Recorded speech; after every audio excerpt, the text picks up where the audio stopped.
Tiga bakal pasangan calon akan bertarung dalam pemilihan Gubernur Jakarta 2024. Pramono Rano, R.K. Suswono, dan Dharma Kun akan berlomba untuk memenangkan suara masyarakat Jakarta.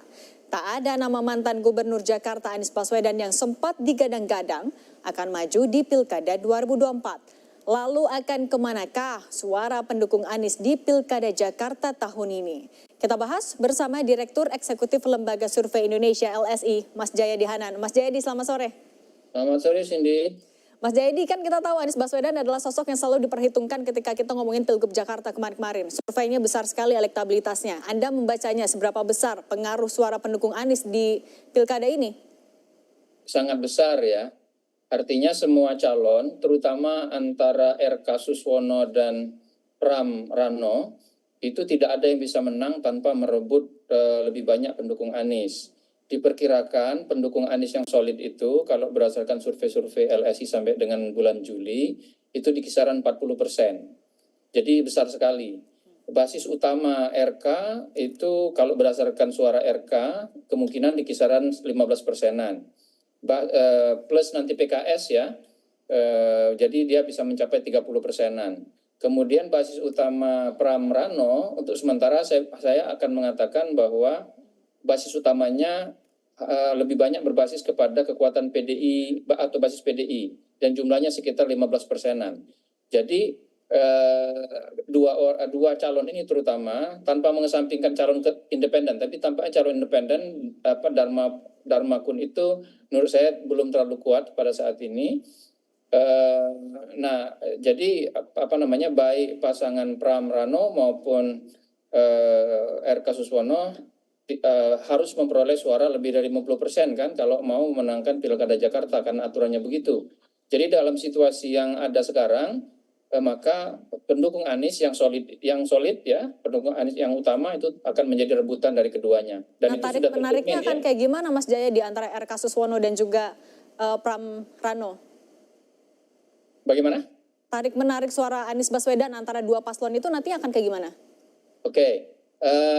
Untuk sementara data-data sampai dengan sekitar bulan Juli menunjukkan bahwa kalau tidak ada Anies, maka pemilih Anies cenderung lebih ke RK ya. Itu dengan catatan kalau mereka datang ke TPS ya.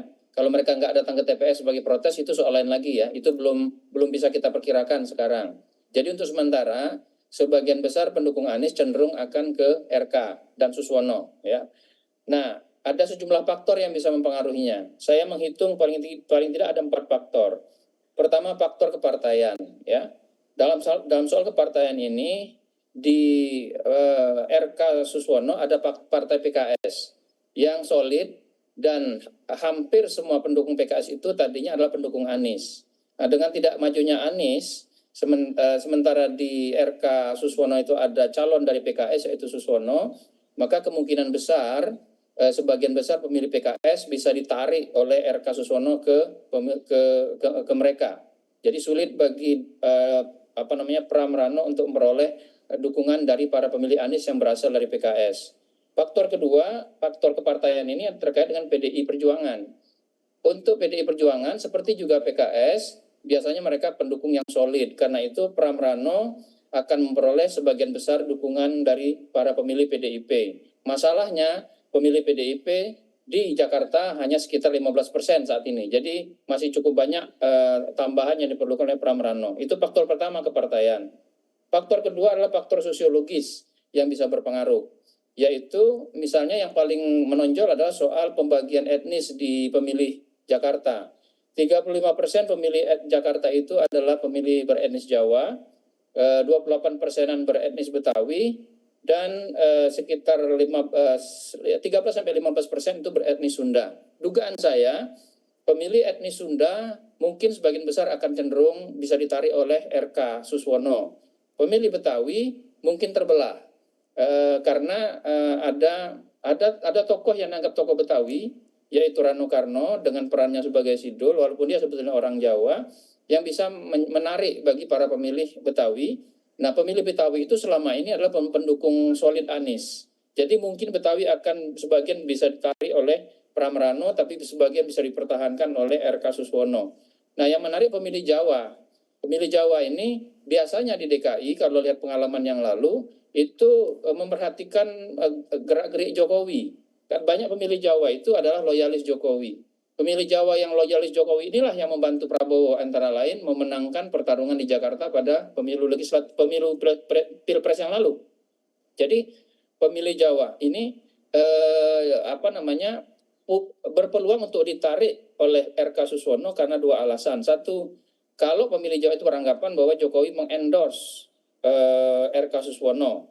Yang kedua, di sana ada nama Suswono yang juga adalah selain PKS adalah juga seorang yang cukup dekat dengan kalangan etnis Jawa, kalangan komunitas Jawa di Jakarta. Jadi mungkin ditarik mungkin menguntungkan bagi RK Suswono. Tapi jangan lupa kalau nanti Pram Rano bersosialisasi kan ada Mas Pram di situ. Mas Pram sendiri adalah orang Jawa dan Mas Pram adalah kabinetnya anggota kabinet Jokowi. Jadi ini tergantung yang mana. Jadi sama-sama ada dua di situ. Ada etnis Jawanya sekaligus ada elemen endorsement Jokowi. Bisa jadi pemilih etnis Jawa menjadi terpecah juga kepada Mas Jayadi, tapi kalau untuk pendukung Anies sebenarnya lebih mengutamakan parpolnya atau figurnya? Kalau pendukung Anies ini secara spesifik? Semuanya itu harus dihitung. Nah, faktor terakhir yang bisa berpengaruh, faktor yang tadi sudah mulai dibahas oleh Kompas, Anies endorse-nya kemana? Endorsement Anies. Jadi ada 4 faktor yang bisa mempengaruhi itu.